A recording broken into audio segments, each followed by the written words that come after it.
Hello friends, welcome to Indian study पर आपका स्वागत है। दोस्तों, आज की इस वीडियो में मैं आप लोगों के लिए यूपीएसआई के लिए मूल विधि का इंपॉर्टेंट टेस्ट लेकर के आया हूं, जो कि आपके आने वाले एग्जाम यूपीएसआई के लिए बहुत ही ज्यादा इंपॉर्टेंट है। वीडियो को एंड तक जरूर देखिएगा, क्योंकि लास्ट में आपसे क्वेश्चन भी पूछूंगा और उसका आंसर आपको कमेंट बॉक्स में बताना होगा। साथ ही साथ इस वीडियो के पीडीएफ डिस्क्रिप्शन में टेलीग्राम चैनल का लिंक दिया हुआ है, वहां से आप प्राप्त भी कर सकते हैं। तो चलिए दोस्तों, स्टार्ट करते हैं और देख लेते हैं पहला क्वेश्चन। टक्कर मारकर भागने संबंधी मोटर दुर्घटना के परिणाम स्वरूप किसी व्यक्ति के घोर उपहति पर राशि दी जाएगी, कितनी? जल्दी बताइए। तो कितनी राशि दी जाएगी? आपका सही आंसर हो जाएगा 12,500 रुपए। तीसरा ऑप्शन बिल्कुल करेक्ट। नेक्स्ट क्वेश्चन, यदि कोई खतरनाक तरीके से मोटरयान चलाता है जो साधारण जनता के लिए खतरनाक है, तो वह दंडित किया जाएगा किस धारा के तहत और कितना जुर्माना उस पर लगेगा? तो धारा 184 के अंतर्गत 6 माह तक के लिए उसको कारावास हो सकता है, या 1,000 रुपए का जुर्माना उसको देना पड़ेगा। पहला ऑप्शन करेक्ट। नेक्स्ट क्वेश्चन से आपका कि किसी मत व्यक्ति द्वारा या मादक द्रव्यों के असर में होते हुए किसी व्यक्ति द्वारा मोटरयान चलाए जाने पर दंडित किया जाएगा किस धारा के तहत और कितने समय के लिए? धारा 185 के तहत प्रथम बार अपराध पर 6 महीने का कारावास या 2,000 रुपए का जुर्माना। बिल्कुल ठीक है ये।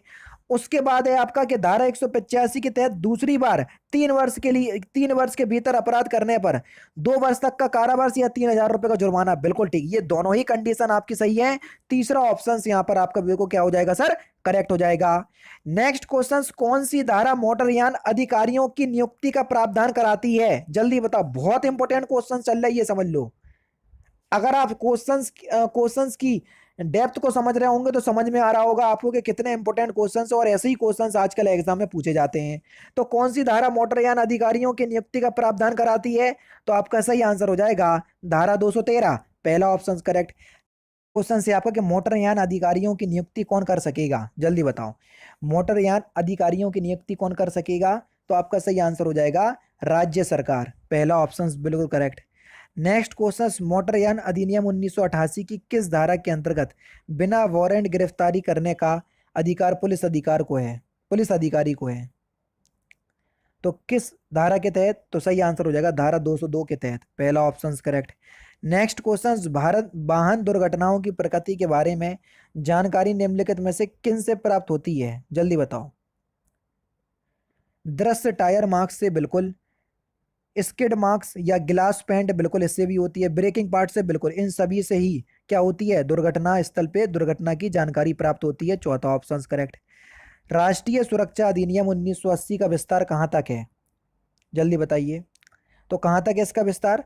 तो आपका सही आंसर हो जाएगा संपूर्ण भारत पर। पहला ऐसा था कि जम्मू कश्मीर को छोड़कर पूरे भारत पर था, लेकिन अब जम्मू कश्मीर भी एक केंद्र शासित प्रदेश है, तो जो नियम केंद्र शासित प्रदेश में लागू होते हैं तो वही आपके जम्मू कश्मीर में लागू होंगे, इसलिए अब ये संपूर्ण भारत पे है। तो पहला ऑप्शन करेक्ट। नेक्स्ट क्वेश्चन, राष्ट्रीय सुरक्षा अधिनियम 1980 को राष्ट्रपति ने कब अपनी मंजूरी प्रदान की? जल्दी बताओ। तो मंजूरी प्रदान कब की? तो सही आंसर हो जाएगा 27 दिसंबर 1980 को। चौथा option correct sir. Next question आपके सामने, राष्ट्रीय सुरक्षा अधिनियम 1980 में कुल कितनी धाराएं हैं? जल्दी बताओ। तो कुल कितनी धाराएं हैं राष्ट्रीय सुरक्षा अधिनियम 1980 में? सही आंसर हो जाएगा 19। कितनी धाराएं हैं सर? 19 धाराएं हैं। नेक्स्ट क्वेश्चन से आपका कि राज्य सरकार या केंद्र सरकार को यह विश्वास हो जाए कि किसी व्यक्ति द्वारा भारत की सुरक्षा या अखंडता पर प्रतिकूल प्रभाव पड़ता है, तो उसे रोकने के लिए उस व्यक्ति को राष्ट्रीय सुरक्षा अधिनियम 1980 की किस धारा के अंतर्गत विरोध किया जा सकेगा? तो किस धारा के अंतर्गत? तो आपका सही आंसर क्या हो जाएगा?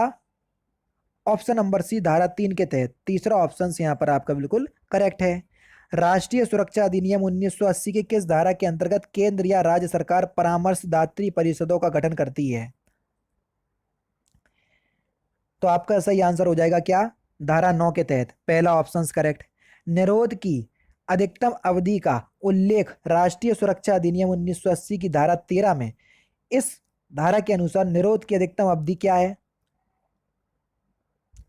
तो आपका सही आंसर हो जाएगा निरोध के दिनांक से 12 माह। चौथा ऑप्शन बिल्कुल करेक्ट। सलाहकार परिषद के सलाह लिए बिना किसी व्यक्ति को निरोध की तिथि से 3 माह से अधिक किंतु 6 माह से अनधिक अवधि से अधिक के लिए अभिरक्षा में रोकने वाली परिस्थितियों का उल्लेख राष्ट्रीय सुरक्षा अधिनियम 1980 की किस धारा में निहित है? जल्दी बताओ।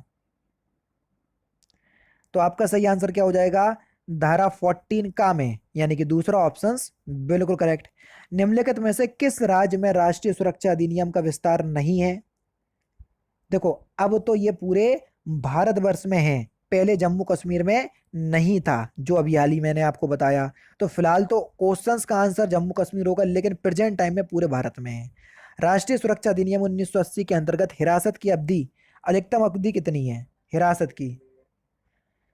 तो सही आंसर हो जाएगा 12 महीने, पहला ऑप्शन करेक्ट। उत्तर प्रदेश जमींदारी विनाश एवं भूमि व्यवस्था अधिनियम 1950 कब लागू हुआ? इंपॉर्टेंट क्वेश्चन है ये। तो ये 26 जनवरी 1951 को लागू हुआ, दूसरा ऑप्शन करेक्ट। उत्तर प्रदेश जमींदारी विनाश एवं भूमि व्यवस्था अधिनियम 1950 का अधिनियम संख्या कितना है? तो आपका सही आंसर क्या हो जाएगा सर? उत्तर प्रदेश अधिनियम संख्या 1 1951, पहला ही ऑप्शन बिल्कुल correct. Next question, Uttar Pradesh जमींदारी विनाश एवं भूमि व्यवस्था अधिनियम 1950 का उद्देश्य क्या है? जल्दी बताओ सर, इसका उद्देश्य क्या है? कृषक और राज्य के बीच मध्यवर्तियों के अस्तित्व में युक्त जमींदारी का उन्मूलन बिल्कुल है। जमींदारों के अधिकार आगम और हित का अर्जन करना बिल्कुल है। जमींदारी उन्मूलन के परिणाम स्वरूप भौमिक अधिकार संबंधी विधि में सुधार करना बिल्कुल है। ये सभी जो है इसके उद्देश्य हैं। चौथा ऑप्शन करेक्ट। यह अधिनियम किन क्षेत्रों में लागू होगा? जल्दी बताओ, यह अधिनियम किन क्षेत्रों में लागू होगा? तो आपका सही आंसर हो जाएगा ग्रामीण क्षेत्रों में, दूसरा ऑप्शन करेक्ट।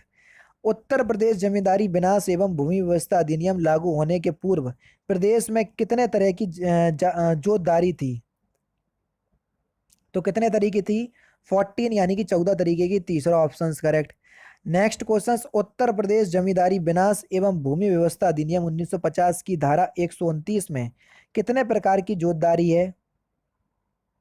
तो कितने प्रकार की है? तो आपका सही आंसर हो जाएगा 4 प्रकार की, तीसरा ऑप्शन बिल्कुल करेक्ट। नेक्स्ट क्वेश्चन, संक्रामय अधिकार वाले भूमिधर को कौन कौन अधिकार प्राप्त करता है? संक्रामय अधिकार वाले भूमिधर को कौन कौन अधिकार प्राप्त करता है या कर सकता है? तो सही आंसर आपका क्या हो जाएगा? अंतरणीय, स्थानीय, वंशानुगामी, ये सभी जो है वो अधिकार प्राप्त कर सकते हैं, चौथा ऑप्शन करेक्ट। अधिनियम के अंतर्गत असंक्राय अधिकार वाले भूमिधर को कौन कौन से अधिकार जो हैं वो प्राप्त हैं? कौन कौन से अधिकार प्राप्त हैं? स्थायी और वंशानुगामी, ये दोनों ही अधिकार जो हैं वो प्राप्त हैं। लास्ट क्वेश्चन, इस अधिनियम के अंतर्गत असामी को कौन कौन से अधिकार प्राप्त हैं? तो इस क्वेश्चन का आंसर आप मुझे कमेंट बॉक्स में बताएंगे। तो दोस्तों, ये थे आपके कुछ मूल विधि के इंपॉर्टेंट क्वेश्चंस जो कि मैंने आज की इस वीडियो में आपको कंप्लीट करवा दिए। वीडियो अगर आपको अच्छी लगी हो तो प्लीज़ दोस्तों वीडियो को लाइक और शेयर जरूर कर दीजिएगा। तो दोस्तों, फिलहाल की वीडियो में सिर्फ इतना ही। अगर आपको वीडियो पसंद आए तो प्लीज़ दोस्तों वीडियो को लाइक कीजिए, शेयर कीजिए और साथ ही साथ हमारे चैनल को सब्सक्राइब करना ना भूलें, क्योंकि मैं रोजाना इसी तरह के वीडियोस आप लोगों के लिए लाता रहता हूँ। नमस्कार दोस्तों, जय हिंद, जय भारत।